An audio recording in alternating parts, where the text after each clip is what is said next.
The entire smartphone market has been declining for a few years now. The economy's taken a hit, companies are selling fewer models, they're discounting left, right, and center to just try and keep the numbers up. All except Apple. Apple is the only big smartphone company whose market share is actually rising. And it doesn't really make sense. They're always on the expensive end, they don't do discounts at all. No. Why on earth is everyone buying iPhones right now? Well, there's actually 9 key factors. 9 things that Apple has either meticulously planned or have just happened to occur that have all aligned to put Apple in the strongest position it's ever been in. So, at the very surface level, incomes are rising across the globe. Every year, an average of 50 million more people are moving up into the category of high income. And so naturally, as you get more disposable money, you start to be able to afford more expensive things. And that naturally favors Apple, who only makes expensive things. There's a second, subtler effect that I think amplifies this. Think of any big smartphone company apart from Apple, whether it's Samsung or Oppo or Xiaomi. Every single one of these companies has both expensive flagship phones, but also cheap phones. You can get a Samsung for $80, you can get an Oppo for about $60, you can get a Xiaomi for $50. But Apple doesn't work like that. Apple has basically decided that the minimum they're going to charge you to be able to get the iPhone experience is around $400 with their iPhone SE series. And this is intentional because what it translates to is that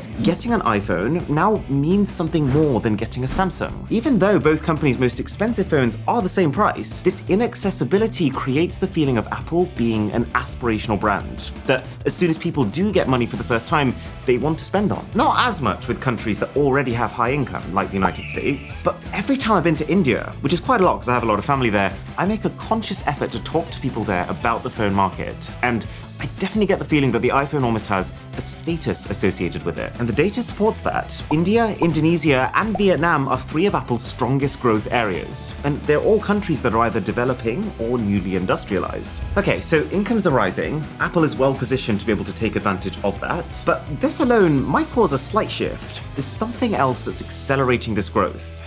And it's called the network effect. The network effect is an economics term used to describe a product that actually becomes better the more people use it. And Apple is one of the very few tech companies who basically engineers their products around this philosophy. Think iMessage, completely unlimited, completely free, deeply interactive messaging. It works really well, but only from iPhone to iPhone. Or AirDrop. How many times have you seen someone trying to AirDrop someone else a file, only to see their expression sour as the other person whips out a Samsung from their pocket? Or Apple Notes, which allows any iPhone user to contribute to your shared document, but if you've got a Google phone, you're not invited. Even FaceTime video calls. Apple's basically engineered a really high quality, really stable calling solution, and then restricted it only to iPhone users.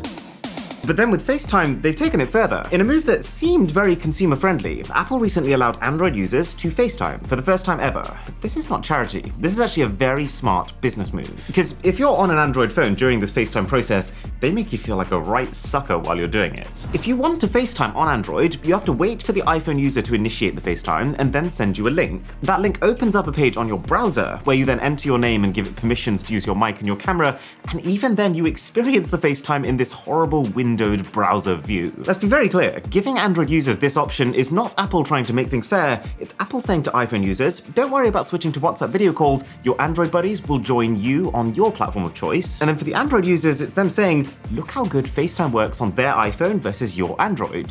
You know you want to buy an iPhone. These are all just one type of network effect that Apple uses, but where you really feel the full force of it is via the ecosystem. It applies to AirTags, which update their location every time any Apple device is near them. So the more Apple devices in the world, the more precise the location finding ability of everyone with an AirTag. It applies to the new HomePod, which lets anyone, so long as they use an iPhone, to hand over whatever's playing from their phone to start coming straight out of the speaker. And it even applies to their App Store. I find this really interesting because even though Android has by far more total users, because the vast majority of Apple users are wealthy users who are far more willing to spend, they've actually made iPhone the most desirable platform to develop apps for and design accessories for, which in turn means that Apple gets better app support and more accessory options, which then makes the iPhone even more desirable for consumers. And so, it's these incredibly powerful network effects which have meant that even in a market where the interest and urgency to upgrade in smartphones is falling, each one of their ecosystem products in other categories, their earphones, their speakers, their AirTags, even their financial services now via Apple Pay, are all seeds to bring more people into the world of Apple, in which they're shown very clearly that they won't get the absolute best Apple experience until they buy an iPhone, which is the center of it. I've seen these network effects happen in my own family. When I was younger, we stayed well away from iPhones because of the price. But as soon as my mum got the first one a few years ago, one by one, each person has switched over just because of this whole, oh, well, if you switch, then we can do X thing together. Now, one of the most powerful pulls from the Android side has always been the excitement. Android companies are more experimental. They try features that they're not necessarily going to keep next time, and there's also always just loads of different Android phones to pick from. It's more fun, but it also feels like this advantage is shrinking. Not through any company's fault, but more just the nature of the smartphone market consolidating. When smartphones first started, it was the Wild West. No one knew how they would evolve or how they would end up being used. But nowadays, at least until the next big thing, we've kind of settled into the smartphone era. People have developed habits and apps and platforms that they use on a routine basis, and in a mature market like that, your future purchases become less about, whoa, that phone folds in half, I want that one, like it used to be in the feature phone era with devices like the Motorola Razr, and more about, does the next phone I buy allow me to still enjoy all the things that I currently enjoy? And this safer, less experimental consumer attitude also favors Apple. It means that with any given launch, Android companies have also had to become safer. With less experimentation, fewer bold new form factors, effectively cutting down on one of the key ways that Android companies used to reach new audiences at those higher price points. And without it, the best hope to expand your user bases now just comes from the budget end of the market, mostly by just being cheaper than the competition, which is not a fun battle for companies to be making. But there is another factor that Apple has very carefully planned out that's working together with this. See, if you'd asked me 10 years ago why I used an Android phone, I'd have rattled off an entire list of reasons. I'd have been talking for 10 minutes straight about everything that Android does better. But this has changed. If you look back through the years, you'll see that the reason Android phones were always the first to get new features that the iPhone didn't have is because Android companies have had to compete with each other. They've had to race at every point to cram in as much of the latest tech as possible. Android got dual cameras in 2014. Apple didn't introduce them till 2016. Android got wireless charging as early as 2013. Apple didn't bring it in until 2017. Androids have always had millions of customization options, whereas for the longest time with an iPhone, you'd have one choice. What wallpaper do you want? The list goes on, but the point is that Apple wasn't caught up in this rush. Apple was very aware that they had such a loyal fan base that they didn't need to compete with Android, but more just with themselves. They realized very early on that there's only so many things you can add to a bar smartphone like this before either the average user just can't tell the difference, or the extra cost from those additional features actually makes the phone less desirable. Like, there's only so good you can make the camera before the bigger bottleneck actually becomes the person taking the shot. There's only so fast you can make it such that everything you want to do is already buttery smooth. There's only so much you can make the screen bigger before the phone is just too big to hold. And so, you'll maximize your profits by not rushing to get them all in as fast as possible, but actually by teasing out those features over a longer period of time, making each upgrade significant, but never so significant that it robs the next phone of also being able to have one of these killer features. Which has meant that while Android companies have exhausted all of the most significant upgrades for the casual user very early on, creating the first plus-size phones, the first multi-camera phones, the first wireless charging phones, they've struggled to keep that pace up in the last few years. But Apple has always made sure that there's enough things left in the tank to keep making the iPhone better at an almost steady rate, which did mean that there was a time they fell noticeably behind, but that now, in 2023, there's really not much missing that an average user would care about.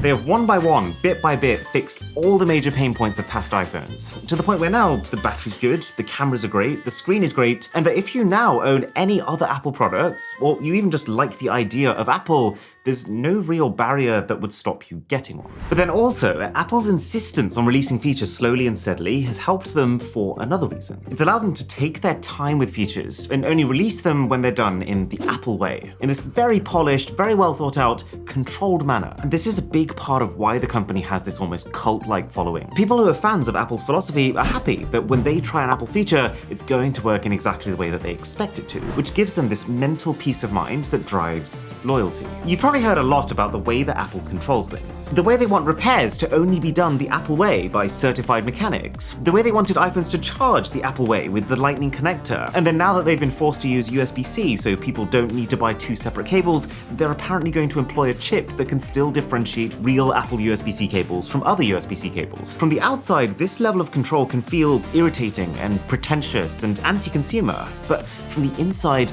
it drives loyalty. Because as a core Apple fan who's willing to buy all of Apple's official accessories and services, you are getting treated to an experience that does just tend to work more seamlessly together than any other ecosystem. This is why there have been so many surveys over the years which have basically shown that very few people migrate from iPhone to Android. And so even though it's slow and steady, every time Apple does steal an Android user, it tends to be the case that this user stays with them. Oh, and a sub to the channel would be appreciated. Not my best. So, remember how I mentioned that Apple never discounts their phones, right? They don't throw in a free pair of AirPods with your next iPhone purchase, like Samsung does. Surely that's not a good thing in a market where people are trying to save as much as possible. Well, again, this is Apple playing the long game. So last year, I pre-ordered a Samsung Galaxy S22, and it was kind of exciting for me because as a part of the pre-order bonus with it, I got a pair of Galaxy Buds Pro for free. But then a few weeks later, I noticed myself, even though these earphones are basically $200 at retail, just thinking of them as cheaper than they were, just because of the way that they were just chucked in there for free. It implicitly devalues the product. And so you'll notice that actually, while Apple does do free gifts, sometimes it'll always be Beats headphones. Apple owns the Beats brand, but they only bought it for the purposes of strengthening their own in-house music products. So they don't care about them being devalued, but they will make damn sure that you will never get a free pair of AirPods or HomePods or even a free Apple charger, because Apple has made it a priority to protect the value of what it means to own an Apple product. And that is now starting to pay off. Because it means that while Apple products are notoriously expensive, it's pricing that you can trust. It's pricing that you know isn't about to dip in 2 weeks' time, and that once Apple has set this price, there's no way around it. That is what you pay for it. And this has contributed to Apple's products retaining their value over time, and therefore also feeling like a more secure investment to make in less certain times. But there is one factor that stands above all others: Huawei. Just a few years ago, Huawei was the fastest growing smartphone company in the world. And they were cramming so much into every new release that they were accelerating that smartphone spec race we talked about, to the point where they were obviously a major threat to Samsung, but even started stealing some market share from the iPhone. So, the US-China ban, which has basically caused the company's implosion, has released millions of new users for Apple to suck into their web. For one of the most fascinating videos I've ever made about brain chips, that's here. See you there.